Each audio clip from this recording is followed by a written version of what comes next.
సాయిరామ్.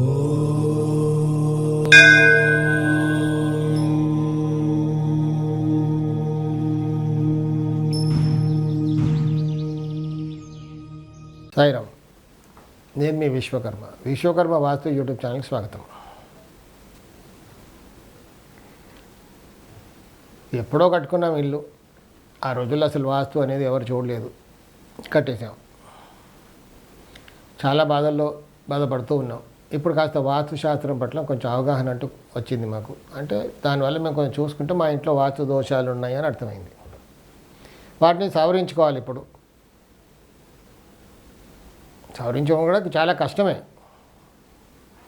కానీ కొంచెమైనా సవరించుకుంటే కొద్దిగానే బాగుంటుంది, గుడ్డిలో మెల్లగా ఉంటుందని మా ఉద్దేశం. కానీ డౌట్ ఏంటంటే, చాలామంది ఇలా అడుగుతుంటారు నన్ను, వాస్తు మార్పులు చేసిన తర్వాత ఎన్ని రోజులకు రిజల్ట్ వస్తుంది, ఎన్నాళ్ళు పడుతుంది రిజల్ట్ రావడానికి?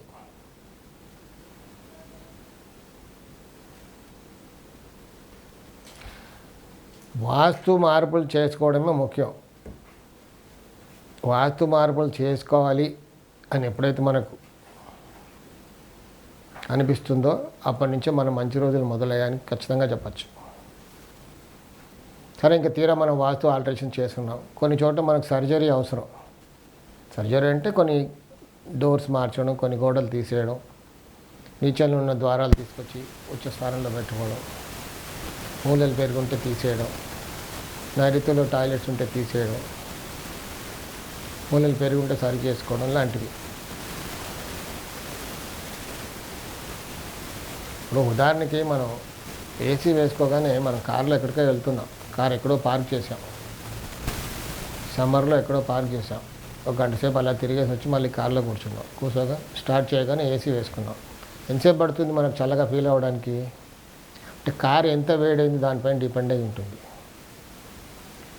బాగా పెద్దగా వేడిగా లేదు, చెట్టు కింద ఎక్కడో పెట్టామంటే కొద్దిగా వేడైంది, వేసినా ఒక 5-10 మినిట్స్లో వచ్చేస్తుంది. లేదు బాగా వేడెక్కిపోయింది, రోడ్డు మధ్యలో పెట్టాం, ఎక్కడో అసలు చెట్టు లేదు, ఏం లేదు, ఓపెన్ ప్లేస్లో పెట్టుకొని వెళ్ళాం, కొంచెం టైం పడుతుంది. అలాగే వాస్తు మార్పులు చేసిన తర్వాత ఇమ్మీడియట్గా ఆల్టరేషన్ చేయగానే స్టార్ట్ అవుద్ది, కానీ మనం ఫీల్ అవ్వడానికి కొంచెం టైం పడుతుంది. డెఫినెట్గా మనకు మంచి రోజులన్నీ స్టార్ట్ అవుతాయి మార్పు చేసేగానే. ఉదాహరణకి ఉత్తర వాయువ్యంలో గుమ్మం ఉందనుకోండి, ప్రధానంగా మెయిన్ డోర్ ఆ ఇంటికి నార్త్ ఫేసింగ్ హౌస్కి ఉత్తర వాయువ్యంలో ఉంది. చాలా బాధపడుతున్నారు, అప్పుల్లో కూరుకుపోయారు. ఆ డోర్ కాస్త తీసుకొచ్చి మనం ఉత్తర ఈశాన్యంలో పెట్టుకున్నాం. చిన్నగా ఇంకా స్టార్ట్ అవుద్ది. అప్పుల్లో నుంచి బయటపడం కదా, చిన్నగా డబ్బులు రావడం మొదలు పెడుతుంది. 4 డబ్బులు కూడబెట్టుకుంటూ ఉంటాం, సేవింగ్ అంటూ వస్తుంది. చిన్నగా ఒక్కొక్కరు అప్పులు తీరుస్తూ ఉంటాం.